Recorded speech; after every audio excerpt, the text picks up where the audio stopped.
Pemirsa, beberapa aturan pemerintah dalam prosedur perjalanan masih belum pasti. Setidaknya selama sepekan ini, aturan terkait perjalanan itu sampai 3 kali berubah. Kini masyarakat pun dibuat bingung soal peraturan pemerintah dalam prosedur perjalanan ke depannya.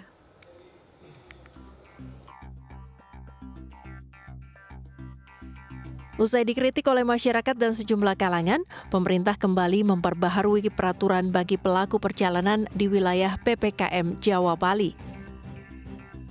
Kini perjalanan menggunakan moda transportasi udara di Jawa Bali hanya dapat menggunakan tes antigen dan tidak wajib tes PCR. Syarat perjalanan menggunakan moda transportasi udara di Jawa Bali tersebut sama dengan syarat penerbangan non-Jawa Bali. Pendek kata, kini semua penerbangan domestik di tanah air tidak lagi mewajibkan syarat tes PCR untuk penumpang pesawat, tetapi hanya diperlukan tes antigen. Bongkar pasang aturan perjalanan yang relatif cepat ini tak urung membuat masyarakat bingung. Kalau jadwal perjalanan kita nggak fix gitu, harus nunggu gitu, dan hasilnya juga bisa beda antara antigen dan PCR ya. Nah, kadang-kadang perjalanan kita jadi tertunda gitu. Jadi agak bingung lah gitu, membuat kita bingung. Ya sebaiknya ditetapkan saja per tanggal berapa, pakai apa. Saya lebih cenderung pakai antigen aja. Ya, ini untuk penerbangan ini memang sedikit rancu. Jadi menurut saya perlu ketegasan nih dari pemerintah, terutama dari Dirjen Perhubungan. Ya, konsisten ini kan memang banyak faktornya nih.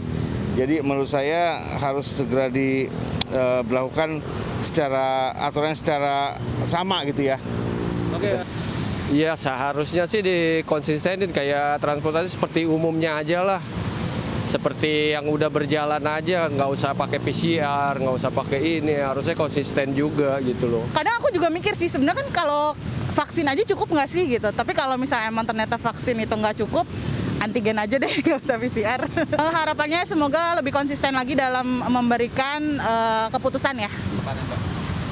Jadi bingung sih, pemerintahnya jadi kayak galau gitu. Tapi aku yakin sih pemerintah mencari yang terbaik ya buat rakyatnya. Apalagi kan sekarang PCR juga harganya juga udah mulai terjangkau ya. Tapi ya gitu, jadi bikin bingung masyarakat ke depannya gitu. Ya mudah-mudahan lah yang terbaik aja. Tapi kan sebetulnya vaksin udah mulai merata. Jadi kalau menurut aku cukup vaksin aja udah cukup sih gitu. Sejumlah kalangan, baik dari kalangan politisi, Ikatan Dokter Indonesia, hingga pengamat juga meminta pemerintah mempertimbangkan secara matang sebelum mengeluarkan kebijakan kewajiban tes usap dalam perjalanan menggunakan moda transportasi udara. Hal ini agar keputusan yang diambil tidak lagi membingungkan masyarakat. Dari Jakarta, Daneswara, Rizky Yulianto, Sigit Aryo, iNews melaporkan. DPR RI menyambut baik keputusan pemerintah mencabut aturan wajib tes PCR baik di luar maupun Jawa Bali sebagai syarat untuk naik pesawat. Sementara Koalisi Masyarakat Sipil untuk Kesehatan dan Keadilan meminta Kementerian Kesehatan Kemenkes terbuka memberikan informasi soal tes PCR. Untuk membahasnya kita telah terhubung melalui sambungan Zoom dengan anggota Komisi 9 DPR RI Saleh Daulay dan juga Iwan Nurdin, perwakilan Koalisi Masyarakat Sipil yang juga Direktur Lokataru. Selamat sore Bapak-Bapak. Oke, kita ke Pak Saleh dulu. Pak Saleh, terkait dengan kebijakan tes PCR yang berubah-ubah, bagaimana DPR melihat ini? Walaupun DPR sebenarnya menyambut baik ya, akhirnya PCR tidak diberlakukan untuk syarat perjalanan. Ya, halo? Ya, Pak Saleh?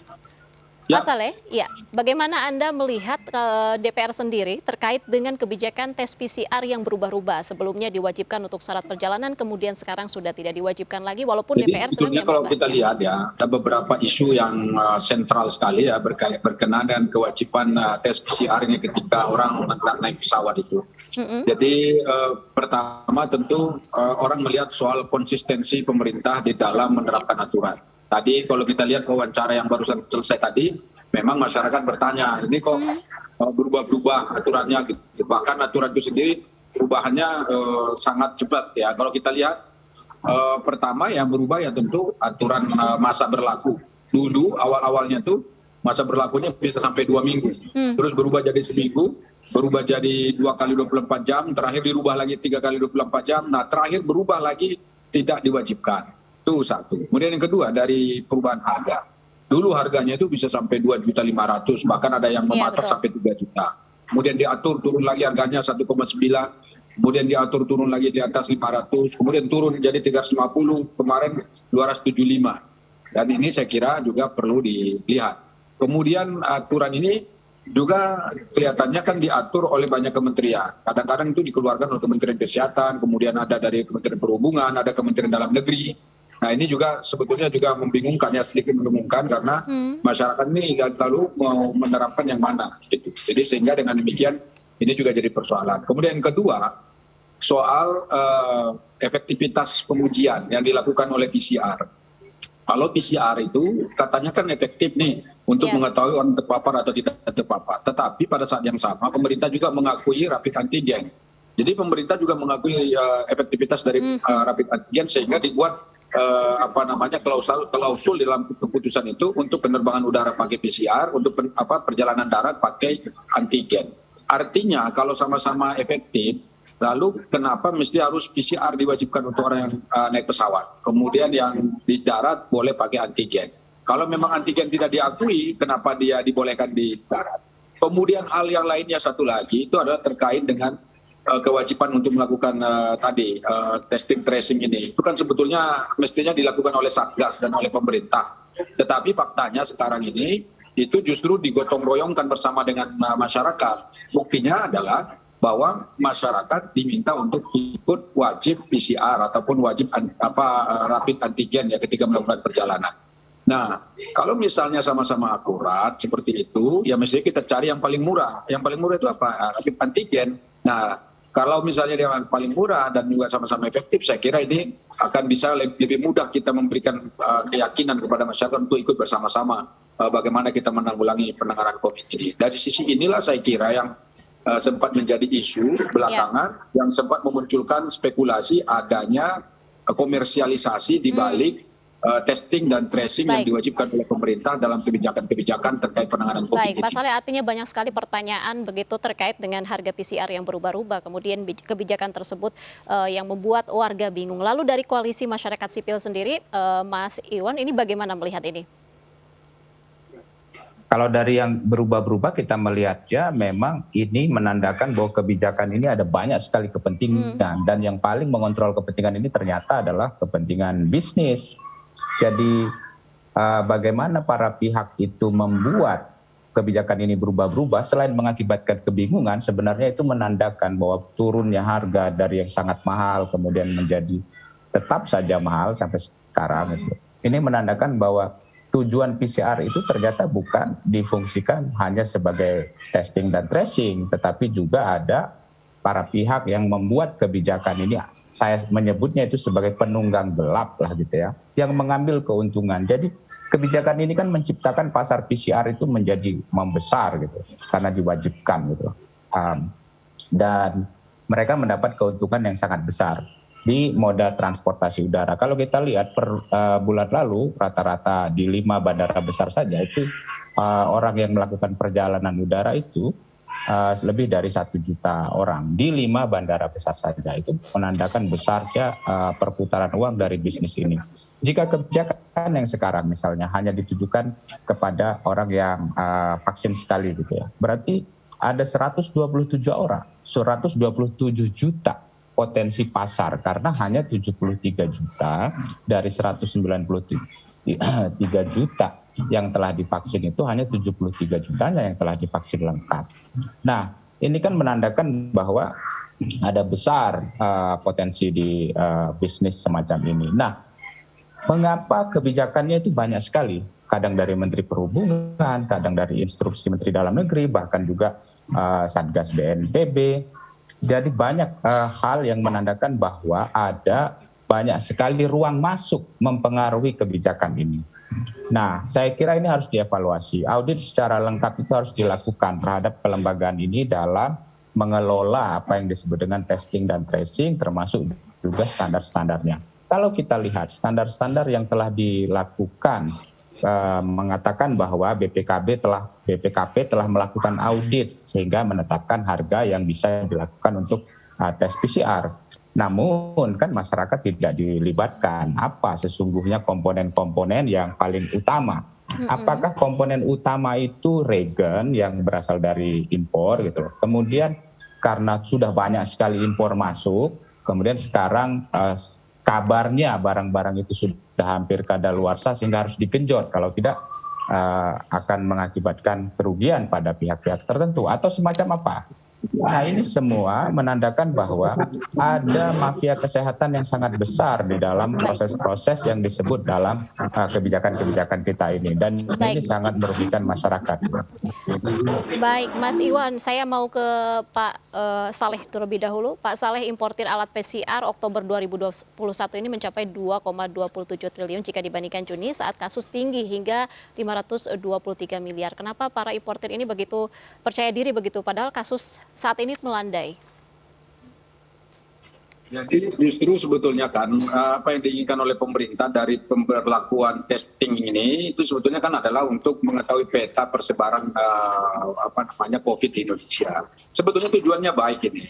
Tetapi masalahnya adalah pertanyaan yang muncul kemudian ini sebetulnya untuk melakukan testing ini kewajibannya siapa? Apakah kewajiban warga negara, masyarakat, atau justru negara? Nah, sebetulnya kan jawabannya secara umum banyak yang menyebutnya adalah kewajiban negara. Kenapa negara? Karena negara yang punya satuan tugas, mereka yang punya aparatur yang dibiayai dan digaji oleh negara. Kemudian yang kedua, mereka yang membuat regulasi, membuat aturan, mereka yang membuat kebijakan-kebijakan yang akan diikuti oleh masyarakat. Kemudian yang ketiga yang paling perlu dicatat adalah negara atau pemerintah yang punya anggarannya. Jadi anggaran ini yang semestinya itu kan tentu diperuntukkan seluas-luasnya dan sebanyak-banyaknya bagi kepentingan masyarakat. Nah, sekarang ternyata justru masyarakat dilibatkan juga untuk membiayai. Nah, ini yang sebetulnya jadi persoalan yang saya kira tidak selesai. Dan tentu kita menghargai dan mengapresiasi langkah-langkah yang sudah dilakukan oleh pemerintah, terutama yang terakhir ini, yaitu menghapuskan persyaratan kewajiban PCR bagi penumpang pesawat. Tetapi ternyata setelah diturunkan seperti itu ataupun di-adjust atau disesuaikan aturan itu, ternyata masyarakat muncul lagi, mereka minta jangan sampai ada kewajiban untuk antigen yang perjalanan 4 jam atau 250 km di darat itu. Karena bisa jadi nanti akan terjadi upaya-upaya untuk menghentikan perjalanan orang. Sementara masyarakat kan sangat mobile. Apalagi kita tahu sekarang kan setelah melandai begini, tugas negara atau tugas pemerintah adalah bagaimana membangkitkan kembali ekonomi kita. Roda perekonomian kita harus tumbuh. Nah, salah satu upaya untuk menumbuhkan roda perekonomian kita itu adalah dengan tentu memperbaiki transportasi dan mobilitas barang dan jasa. Nah, disinilah saya kira nanti ini akan menjadi satu hal yang penting untuk kita cermati secara bersama-sama. Baik, Mas Iwan, saya tadi sempat mendengar mengenai 300.000 harga tes PCR ini masih tergolong relatif mahal. Apakah ketika memang tidak ada di situ niatan bisnis, mungkin tes PCR bisa lebih rendah dari harga 300.000? Mas Iwan? Halo? Ya, Mas Iwan. Ya, silakan.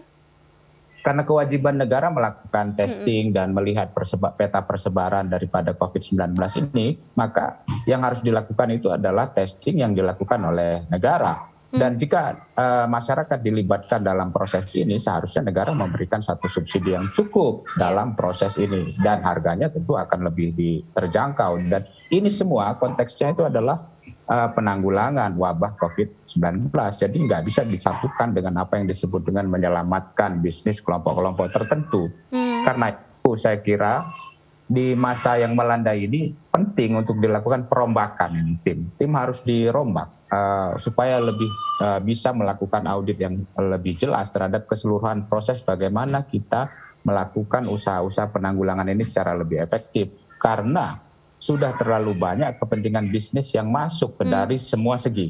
Apakah sejak di awal ya, sebelumnya ada antigen, kemudian sekarang menjadi tes PCR, dan proses-proses yang lainnya. Nah, karena itu Satgasnya saya kira harus diarahkan kepada tim yang lebih independen, nggak ada kepentingan bisnis di sana. Libatkan ahli-ahli, kalangan independen, dan seterusnya. Ini, jadi persoalannya mahal, membingungkan, ketidakadilan dan efektivitas penerapan itu adalah bukti bahwa kebijakan ini banyak sekali pintu masuknya. pintu masuknya paling banyak dipengaruhi oleh kepentingan bisnis-bisnis tertentu. Nah sayangnya pejabatnya sendiri yang terlibat ke dalam kelompok bisnis ini gitu loh. Jadi membuat kebijakan, membuat pasar dan menguntungkan pribadi-pribadi pejabat publik. Saya kira itu tidak etis ya. Baik, Mas Iwan tadi menyebutkan ada kepentingan bisnis terkait tes PCR begitu untuk harga. Nah, dari DPR sendiri mungkin terakhir, apakah ada desakan untuk mengusut keterlibatan ataupun yang berkaitan dengan bisnis PCR tersebut? Kebetulan kita ini kan baru masuk masa sidang ini ya. Jadi tentu nanti pada rapat-rapat kesempatan pertama kita dengan Kementerian Kesehatan dan juga kemungkinan besar nanti akan rapat juga dengan Satgas, tentu ini akan kita coba evaluasi. Sebetulnya ini bukan sekarang saja kita persoalkan. Dalam beberapa rapat-rapat sebelumnya juga di DPR itu sudah kita persoalkan, tetapi memang tekanan publik terkait dengan ini baru belakangan ini muncul ya. Tapi sekarang ini tentu pertanyaan-pertanyaan yang dulu seperti kita tanyakan sudah menjadi aktual, termasuk misalnya terkait dengan efektivitas peduli lindungi itu ya dalam rangka melindungi masyarakat gitu. Karena sekarang kan banyak kewajibannya sana sini ya menggunakan peduli lindungi. Tapi apakah itu efektif tadi itu untuk melindungi masyarakat atau tidak? Ya tentu kita akan juga pertanyakan. Kemudian terkait juga dengan kebijakan pemerintah berkenaan dengan rapid antigen dan juga PCR ini tentu kita akan kita coba tanyakan lagi. Apalagi sekarang kan pemberlakuannya itu hanya 2 minggu kalau nggak salah ya kan, dari tanggal 2 kemarin sampai tanggal 15 nanti. Jadi kalau dia hanya berlaku 2 minggu, berarti nanti bagaimana setelah tanggal 15? Apakah ini diperpanjang lagi ini seperti levelisasi level 1, level 2, level 3, level 4 atau bagaimana? Apakah nanti diwajibkan lagi PCR kalau orang yang naik pesawat dan seterusnya? Ini tentu perlu kita klarifikasi lagi, perlu kita perjelas supaya aturan-aturan yang diberlakukan itu memang betul-betul tadi seperti yang disampaikan Mas Iwan, itu betul-betul gampang dan mudah dimengerti, gampang dan mudah diikuti dan tidak memberatkan masyarakat dan mudah-mudahan ya efektif. Dan tentu kita berharap ya dengan adanya semua partisipasi masyarakat ini itu bisa segera mempercepat kita terhindar dari COVID-19. Dan ingat, peran serta masyarakat yang paling utama sebetulnya adalah dari sisi pelaksanaan protokol kesehatan. Kalau protokol kesehatan yang ikut serta di dalamnya masyarakat secara gotong royong itu dimaksimalkan, saya kira itu sudah merupakan kontribusi penting masyarakat. Jadi jangan dibebankan lagi dengan pembayaran PCR antigen seperti yang sekarang sedang terjadi dan berlangsung di Indonesia. Baik, tentu saja kita harapkan semua kebijakan yang terbaik untuk rakyat untuk sama-sama mengatasi pandemi COVID-19. Terima kasih Pak Saleh Daulay, anggota Komisi 9 DPR RI, dan tadi juga ada Pak Iwan Nurdin, Koalisi Masyarakat Sipil. Selamat sore, salam sehat selalu. Salam sehat. Baik pemirsa, kami masih akan kembali usai jeda, tetaplah bersama kami di MNC News.